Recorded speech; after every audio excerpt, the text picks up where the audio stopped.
नमस्कार, मैं Vaibhav Mishra, medical and psychiatric social worker, mental health counsellor. दोस्तों, आपको एंजाइटी यानी कि घबराहट की समस्या हो रही है और आप इससे बाहर निकलना चाहते हैं, तो एक बात आपको बहुत अच्छे से समझनी होगी कि बिना डर का सामना किए आप घबराहट से बाहर नहीं निकल सकते हो, यह बात बिल्कुल तय है। डर को अनदेखा करने पर, डर से बच के निकल जाने पर घबराहट बिल्कुल भी ठीक नहीं होने वाली है और आज तक आप घबराहट में फंसे इसीलिए हो क्योंकि आप सिर्फ और सिर्फ डर को अनदेखा करते चले जा रहे हो। याद करिए उस दिन को दोस्तों, जब आपको पहली बार स्टेज में जाकर के कुछ कहने के लिए कहा गया था, पर आप रोने लगे थे क्योंकि आप छोटे थे।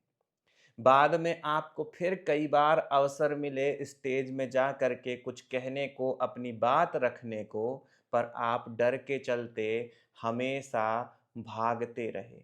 आप हमेशा बचते रहे। याद करिए उस दिन को जब किसी समूह में चल रही चर्चा के दौरान आपको पता था कि क्या कहना उचित है, पर आप डर के चलते कह नहीं पाए। याद करिए उस दिन को जब किसी अपने की तबीयत खराब हुई थी और आपको हॉस्पिटल जाना था और हॉस्पिटल पहुंचने के पहले ही आपके मन में इतना अधिक डर बढ़ने लग गया कि कहीं मुझे कोई बीमारी ना हो जाए और आप भागने लग गए। याद करिए उस दिन को जब किसी ने आपको अपनी समस्या बताई कि मेरे जीवन में बहुत विपरीत परिस्थिति चल रही है और इसके हल को लेकर के मैं आपसे चर्चा करना चाहता हूँ और आपकी घबराहट का स्तर बढ़ने लग गया, कहीं यह समस्या मेरे सिर ना आ जाए। समझिएगा दोस्तों कि अगर आप लगातार लगातार डर से भाग रहे हैं, उसका सामना नहीं कर रहे हैं, तो आपकी घबराहट की समस्या कभी भी ठीक नहीं होने वाली है।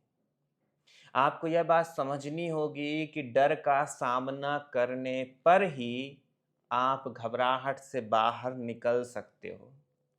एक शुतुरमुर्ग जब रेत में भाग रहा होता है दोस्तों, और उसे लगता है कि सब लोग उसे देख रहे हैं, तो वह अपनी गर्दन रेत के अंदर डाल देता है और वह यह सोचता है कि अब मुझे कोई भी नहीं देख रहा है, क्योंकि उसके चारों तरफ अंधेरा हो जाता है, पर उसका पूरा शरीर बाहर होता है जिसे हर कोई देख सकता है। यही स्थिति आपके साथ डर के दौरान होती है। आप सोचते हो कि मैं बच के निकल जाऊँगा, पर आप निकल नहीं सकते हो क्योंकि हर दिन आपको बहुत सारी परिस्थितियों का सामना करना ही पड़ेगा घबराहट से बाहर निकलने के लिए। आपके पास 2 ही विकल्प हैं, या तो डरते-डरते जियो और या तो घबराहट का सामना करो। जिन भी कारणों से घबराहट हो रही है, जिन भी कारणों से डर बढ़ रहा है, छाती चौड़ी करके उसका सामना करना आपका दायित्व है। यह बात मैं जानता हूँ कि शुरुआती दौर में आपको बहुत घबराहट होगी, बहुत बेचैनी होगी, आपको लगेगा कि कुछ भी नहीं होने वाला है, अजीब-अजीब से फिजिकल सिम्पटम आना चालू हो जाएँगे।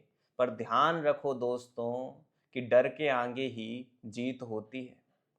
अगर आप डरते रहोगे, आप घबराते रहोगे, आप समस्या का सामना नहीं करोगे, तो बस बचते-बचते जीवन निकल जाएगा, पर जीवन जी नहीं पाओगे।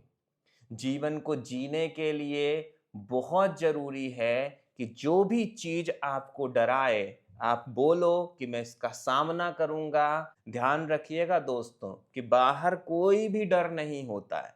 डर आपके मन के अंदर है। यह एक मनोवैज्ञानिक स्थिति है, क्योंकि अगर डर बाहर होता, तो जिस चीज़ से आप डर रहे हो, उससे सभी को डर लगना चाहिए, पर ऐसा बिल्कुल भी नहीं होता है। जिन चीज़ों से आप डर रहे हो, वह शायद किसी दूसरे के लिए डर का विषय ही ना हो। जिस बीमारी को लेकर के आप चिंतित हो रहे हो, उस बीमारी का सामना कर रहे लोगों से एक डॉक्टर हर दिन मिलता है। जिस स्टेज में जाकर के कुछ बोलने से आप डर रहे हो, उस स्टेज का सामना एक वक्ता हर दिन करता है। लोगों के बीच समूह में कुछ अपनी बात रखने से आप डर रहे हो, कोई इंसान हर दिन उस परिस्थिति को फेस करता है। तो यह बात समझना ज़रूरी है दोस्तों कि डर आपके मन के अंदर छुपा हुआ है, वह बाहर बिल्कुल भी नहीं है। इस बात को आप बार-बार अपने मन के अंदर दोहराइए कि डर बाहर नहीं है, डर मेरे मन के अंदर है। मुझे डर का सामना करना होगा, तभी डर जाएगा। मैं बच के डर से निकल सकता हूँ, पर फिर वह मेरे सामने आकर के खड़ा हो जाएगा, तब मैं क्या करूँगा? घबराहट तो फिर कभी भी ठीक नहीं होने वाली है। इसलिए ज़रूरी है दोस्तों कि उस तरीके के नॉलेज को इकट्ठा करना जिससे आप डर का सामना कर सकें और डर से बाहर निकल सकें। यह बात ध्यान रखिएगा दोस्तों, जिन साइकोलॉजिकल फ़ियर्स का आप सामना कर रहे हैं, वह सिर्फ़ और सिर्फ़ थॉट प्रोसेस का रिज़ल्ट है। अगर विचार प्रक्रिया को बदला जाए, सोचने के तरीके में बदलाव किया जाए, तो आप अपने डर से बाहर निकल सकते हैं। इसलिए अपने ज्ञान के स्तर में बढ़ोतरी करें, उन तरीकों को समझें, उन अभ्यास को अपनाएं जिससे आप अपने डर का सामना कर सकते हैं, एंजाइटी को अपने नियंत्रण में पूरी तरीके से रख सकते हैं। ध्यान रखिएगा दोस्तों, डर का सामना करना ही घबराहट का समाधान है। अपना ख्याल रखिए, अगले वीडियो में किसी नए विषय के साथ आप सभी से फिर मुलाकात होगी। नमस्कार।